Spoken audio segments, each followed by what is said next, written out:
A gente vai agora conversar com o nosso entrevistado, a gente recebe o sociólogo Silvio Kátia Bava, melhor dizendo. Muito bom dia, Silvio. Bom dia. Silvio está no nosso estúdio em São Paulo. Ô, Silvio, como a gente viu nessas imagens, me parece que o estopim foi o protesto contra a morte do jovem, nesse tiroteio com a polícia, mas o contexto social parece ter perdido, né, o fundamento nessas manifestações. O que está acontecendo agora, na sua visão, é que pessoas e jovens estariam aproveitando o caos para praticar crimes? Não, eu não vejo assim. Eu acho uma surpresa, inclusive, a forma de como o governo britânico está encarando e analisando esses acontecimentos, transformando em bandidos, em vândalos, em predadores, né? Milhares de jovens que estão se insurgindo contra a condição mesmo que eles têm na sociedade inglesa, né?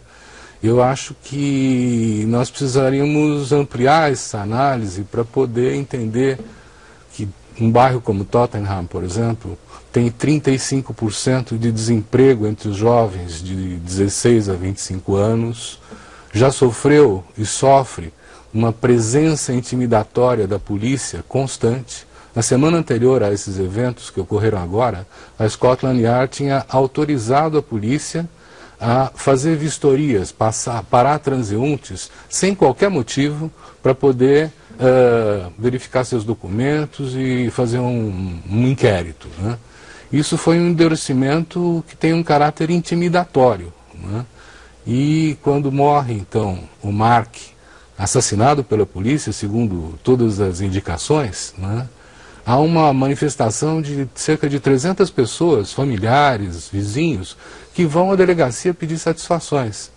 E durante 4 horas eles ficam lá sem resposta. Quer dizer, eu estou entendendo que o que há é uma falta de canais institucionais, políticos, para apresentar demandas e para encarar uma situação que também tem os seus reflexos decorrentes da crise financeira.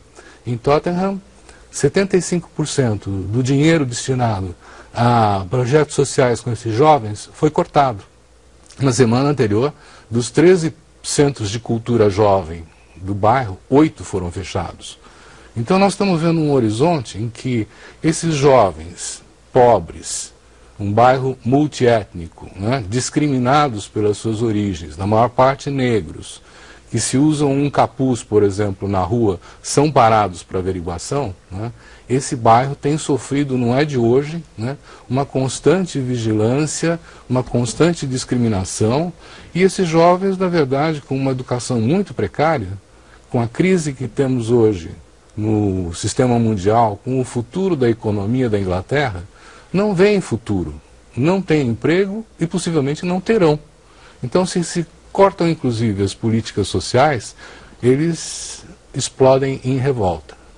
Pois é, acho que o que impressiona o mundo todo nesses conflitos é o grande número desses jovens e da violência toda. Se eles não são marginais, como você está falando, quem são esses jovens? São estudantes que estavam em férias e seguiram o fluxo da violência?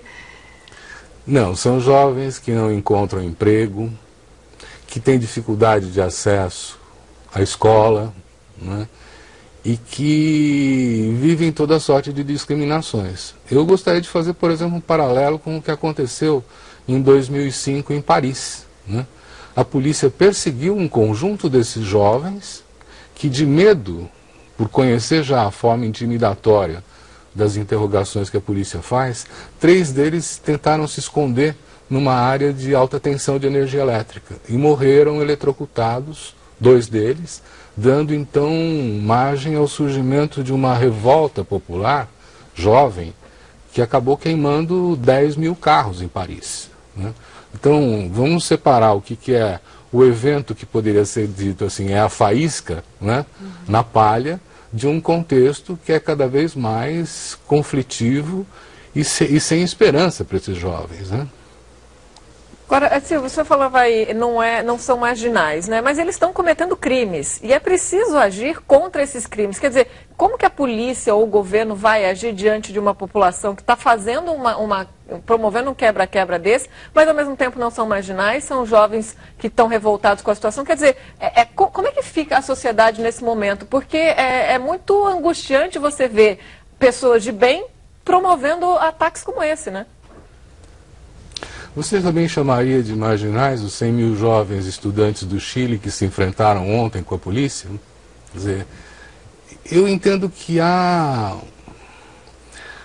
um impasse, né? Quer dizer, o governo não atende e não destina políticas e recursos para esse segmento da população, os jovens discriminados, de cor, de outras nacionalidades, dos bairros pobres, né? E como não tem uma política, de fato, para enfrentar o problema social, transforma esses jovens em gangsters, porque a resposta para isso, então, é mais repressão, né? E eu acho um equívoco enorme. Quer dizer, essas indicações, elas são um termômetro na sociedade. Se você percebe que um ato de violência em um determinado lugar permite que isso se espraie para outras cidades da Inglaterra, que se amplie em Londres esse conflito, é porque debaixo desse tecido social, né, há muita tensão, há muito conflito, há muita dificuldade para a sobrevivência. Muito bem, nós conversamos com o sociólogo Silvio Catiabava. Muito obrigada pela participação. Bom dia para o senhor. É um prazer.